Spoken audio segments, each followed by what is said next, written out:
हार हार महादेव मेरे प्रिय मित्रों। तो आज की वीडियो पर हम बात करने वाले हैं कि भक्ति का मार्ग कैसे करके हम प्रारंभ कर सकते हैं। काफ़ी सारे बिगिनर्स होते हैं जिनको यह डाउट रहता है कि भक्ति कैसे करके शुरू की जाए, भक्ति का मार्ग कैसे करके पकड़ा जाए, कौन सा राइट मेथड है, कौन सा रंग मेथड है। तो आज हम उसी टॉपिक के ऊपर बात करेंगे। ये बहुत इम्पॉर्टेंट टॉपिक है, तो इस वीडियो को स्किप ना करें, पूरी जाने पूरी देखिए। आपको बहुत हेल्प कर सकती है आपकी लाइफ में फोकस रहने में, आपकी लाइफ में कंसंट्रेशन डिसिप्लिन लाने में बहुत हेल्प कर सकती है।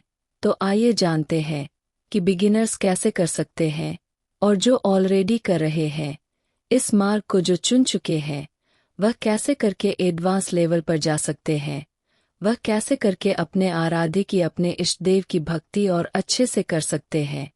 तो सबसे पहले जो लोग बिगिनर्स हैं, मैं उनसे शुरू करूंगी जिनको नहीं पता कि कैसे करके भक्ति का मार्ग प्रारंभ किया जाता है। तो मैं उनसे शुरुआत करूंगी। तो जो लोग बिगिनर्स हैं, सबसे पहले वह अपने इष्टदेव, अपने आराध्य की पहचान करे। तो काफी लोगों के मन में होता है कि इष्ट देव आराध्य ये क्या होते हैं, क्या इष्ट देव जो कि आराध्य है वो कुलदेव होते हैं? तो ऐसा नहीं है। आपके कुलदेव और कुलदेव देवी जो होते हैं वो आपकी जनरेशन, मतलब आपकी पीढ़ियों से, आपके परिवार के देवी देवता होते हैं जो आपकी पीढ़ियों से पूजे जाते हैं। तो वो आपके कुलदेव और कुलदेवी हो गए, ठीक है, जिनके आपके घर में आपकी पीढ़ियों से पूजा की जा रही है, जनरेशन टू जनरेशन चले आ रहे हैं, जो कि एक ही होंगे जिनकी पूजा आपके पूर्वज कर रहे हैं। आपके दादी, फिर आपके मॉम डैड, फिर आप, तो मतलब आपके पूर्वजों से जिनकी पूजा की जा रही है वो आपके कुलदेव और कुलदेवी हो, इष्ट और आराध्य जो कि एक है, जिनको कैसे करके चूज किया जाता है। तो इससे यह इसकी कोई पहचान नहीं है। बोलने का मतलब है कि यह आप खुद चूज करते हैं। जैसे कि अगर घर में 5 फैमिली मेंबर्स है तो पांचों के आराध्य डिफरेंट हो सकते हैं, यह पॉसिबल हो सकता है। तो कैसे करके पहचाने कि आपके इष्टदेव, इष्ट देवी या आराध्य आपके कौन है? तो सबसे पहले आप यह देखिए कि जब भी आप कोई प्रॉब्लम में है तो सबसे पहले आपके मन में किसका ख्याल आता है? कौन से देवी देवता है जिसका ख्याल आपके मन में आता है, जो आपको लगता है कि भाई इन पर मुझे पूरा ट्रस्ट है और यह मुझे हर प्रॉब्लम से निकाल देंगे बाहर। जब आप खुश होते हैं तो आपके मुंह पर सबसे पहले किस देवी देवता का नाम आता है, जिनका नाम सुनते ही आपकी आंखों से आंसू बहने लगते हैं, जिनका नाम सुनते ही आपका मन प्रफुल्लित हो उठता है?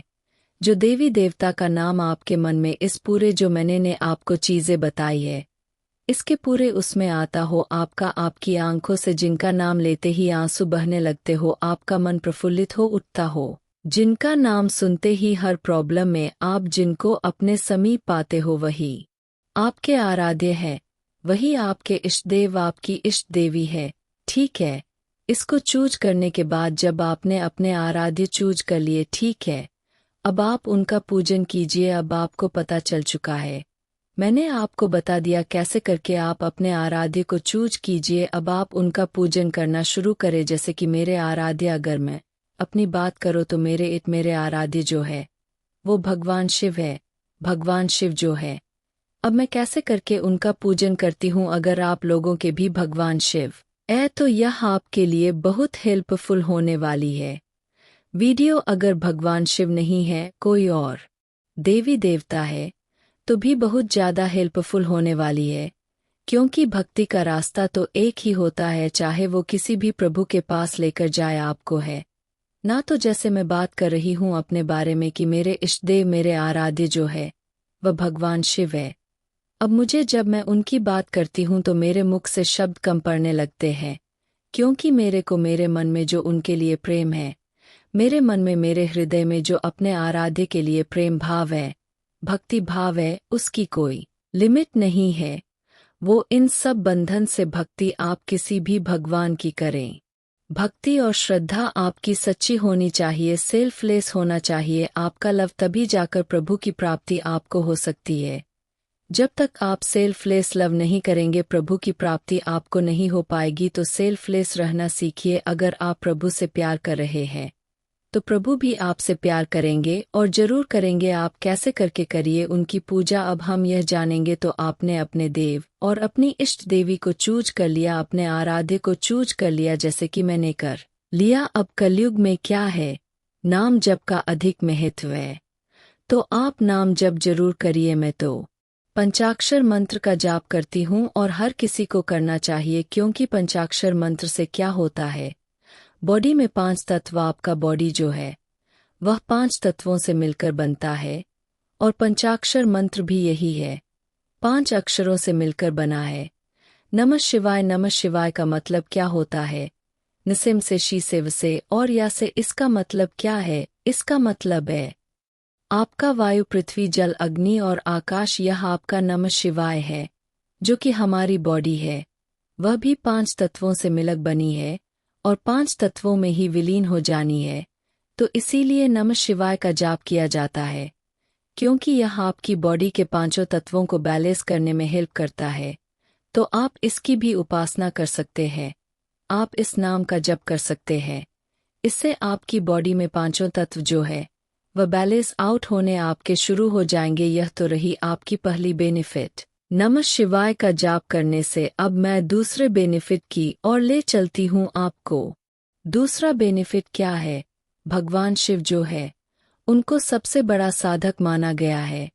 भगवान शिव को सबसे बड़ा पवी कहा जाता है, ठीक है, क्योंकि वह जो है वह बहुत लंबे टाइम तक साधना में रहते हैं, बहुत ही लंबे समय तक साधना में रहते हैं, तपस्या करते हैं।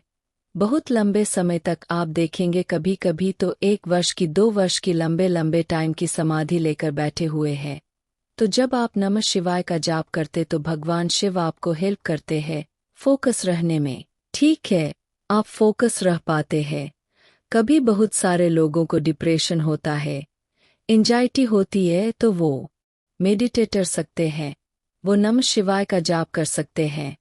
आपको बहुत ही रिलीफ फील होगा, बहुत ही हल्का फील होगा। आप शुरू में बहुत बेसिक से स्टार्ट कर सकते हैं, 10 मिनट, 15 मिनट। जब आप इसके यूज टू हो जाए तो यह साधना आपकी ऊपर तक जा सकती है। जब आप ये पहले स्टार्टिंग में आप बेसिक से ही स्टार्ट कीजिए, ऐसा मत सोचिए कि आप 1 घंटे का जप कर लेते हैं स्टार्टिंग में, क्योंकि दूसरे दिन से अगर आपका मन नहीं लगेगा इन चीज़ों में, क्योंकि कलयुग में डिस्ट्रैक्शन होना बहुत नॉर्मल बात है। अगर आप सही पाथ पर चल रहे हैं तो आपको हर चीज़ें डिस्ट्रैक्ट करेंगी। तो स्टार्टिंग में आप बहुत ही बेसिक से स्टार्ट कीजिए, ठीक है।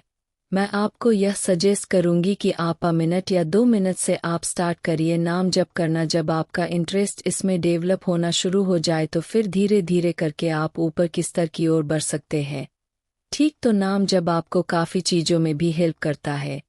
अब बात मैंने आपको बता दी डिसिप्लिन फोकस में, तो इन सब चीज़ों में भी हेल्प करता है। कंसंट्रेशन पावर आपकी बढ़ाता है। नमः शिवाय का जाप 2 बेनिफिट मैं आपको बता चुकी हूँ, 5 तत्व को बैलेंस करता है, डिसिप्लिन रहने में हेल्प करता है, कंसंट्रेशन पावर को बढ़ाता है, फोकस्ड रह पाते हैं आप लाइफ में, ठीक है।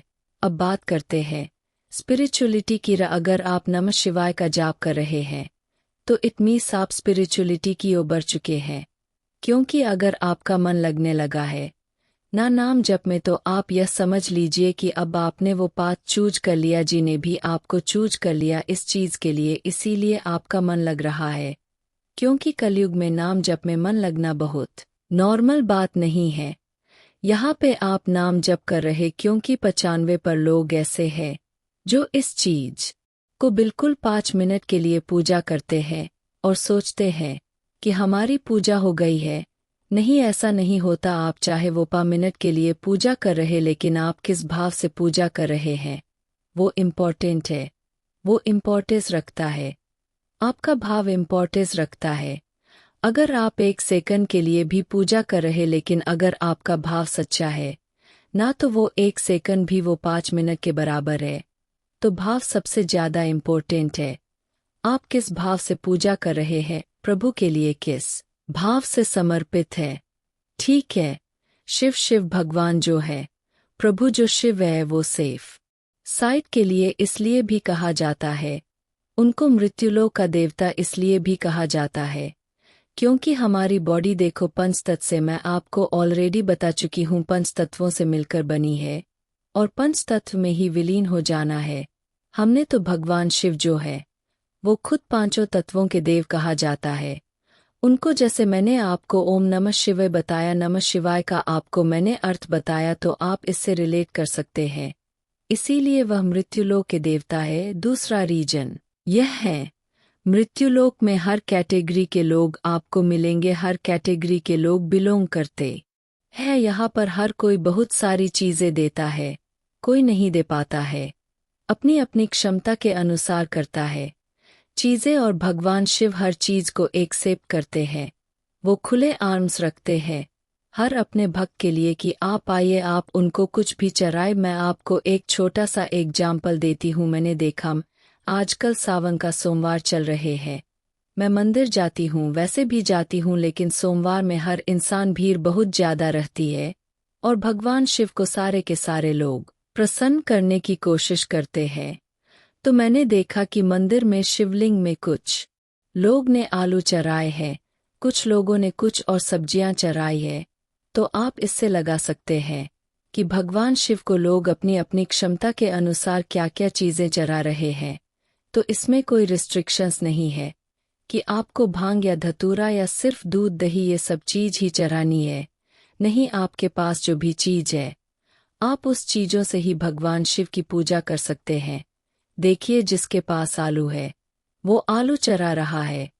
आप इसके पीछे मत जाइए कि उसने ऐसा क्यों किया, आप यह देखिए कि उसका भाव क्या था वो चीज करने का, ना क्योंकि उसका भाव कितना सच्चा था। वो एक दो आलू अगर उसके घर में है तो वह दो में से एक आलू भगवान शिव के लिए लेकर आ गया, तो वो वहां चढ़ा दिया। तो मतलब कितना सच्चा भाव है उसके मन में, भगवान शिव के लिए कितना सच्चा प्रेम है। तो यही तो प्रेम के लिए भगवान भी तरसते हैं अपने भक्तों के लिए। अगर आपका प्रेम इतना ही सच्चा है तो भगवान क्यों आपके पास नहीं आएंगे, क्यों आपकी भक्ति को वह एक्सेप्ट नहीं करेंगे। और एक बार भगवान ने एक्सेप्ट कर लिया आपकी भक्ति को, फिर तो बस लाइफ में अब आप यह लगाइए कि आपको सोना मिल चुका है, गोल्ड मिल चुका है एक तरीके से आपको लाइफ में। और लाइफ में कोई भी सिचुएशन हो फिर उसके बाद वो काफ़ी लंबे समय तक नहीं रह सकती, वो लॉन्ग लास्टिंग रहेंगी ही नहीं, ठीक है। और आप एक बार स्पिरिचुअलिटी के मार्ग में चल पड़े ना, तो आपको किसी और चीज में मन ही नहीं लगेगा, क्योंकि भगवान आपको इतना अपनी तरफ मोहित कर लेंगे कि आपको वो रियलिटी दिखाते रहेंगे, चाहे वो लोगों की रियलिटी हो, चाहे वो मटेरियल लाइफ की रियलिटी हो, वो सब चीजें आपको दिखाते रहेंगे कि यह सब चीजें टेम्पररी है। परमानेंट क्या है? परमानेंट तो बस यह है कि आपको प्रभु को माना है। आपके लाइफ में जब आप स्पिरिचुअलिटी की ओर चलने लगते हैं, बढ़ने लगते हैं, तो बस फिर आपकी लाइफ में डिसिप्लिन आना स्टार्ट होता है। फिर आप हर फैसले को लेने से पहले बहुत बार थिंक करते हैं कि इससे किसी का बुरा तो नहीं होगा, या यह फैसला कितना सही है, क्या सही है, किस बात पर हम चल रहे हैं, वह कितना हद तक सही है। तो आप डिसीजन मेकर भी बन जाते हैं एक तरीके से। तो यह आपको काफ़ी चीज़ों में हेल्प करती है। भक्ति, ठीक है, तो मैंने आपको भक्ति बता दी है। बिगिनर्स के लिए तो यही है कि कोई भी चीज़ आपके लिए ऐसा नहीं कि आप सोच रहे कि हम भक्ति कर रहे हैं और हमने कुछ गलत कर दिया तो अब इसके कंसीक्वेंसेस क्या होंगे, हमें क्या भुगतने पड़ेंगे, ऐसा नहीं है। आप छोटे से छोटी चीज से ही शुरुआत कीजिए और भगवान के लिए सच्ची श्रद्धा रखिए मन में, फिर देखिए वो छोटी से छोटी चीज भी कैसे बड़ी बन जाएगी और आपको वो खुद गाइड करने लगेंगे कि आगे आपको क्या करना है, उसके आगे आपको क्या करना है। आप एक बार स्टेप लेके तो दीजिए, देखिए भगवान जी की तरफ, प्रभु की तरफ, अपने इष्ट, अपने आराध्य की तरफ एक स्टेप लेके देखिए। अगर आप एक स्टेप लेंगे तो वो 5 स्टेप आपकी तरफ लेंगे, और जो लेगा ही नहीं तो फिर कैसे करके प्रारंभ करे जाएगा है ना। तो आप एक बार माइंड में सोचिए कि कैसे करके मुझे प्रारंभ करना है। मुझे बेसिक से प्रारंभ करना है, पूजा से प्रारंभ कर सकते हैं। और मेरा मानना यह है कि नाम जप आप जरूर कीजिए, ये बहुत बेनिफिशियल है, कलयुग में है ना। ये तो मैंने आपको बेनिफिट्स बता ही दिए हैं, तो क्यों नहीं कर सकते। 5 मिनट तो हर कोई कर सकता है। तो 5 मिनट के लिए नाम जाप जरूर कीजिए। ओम नमः शिवाय का जाप आप जरूर कीजिए।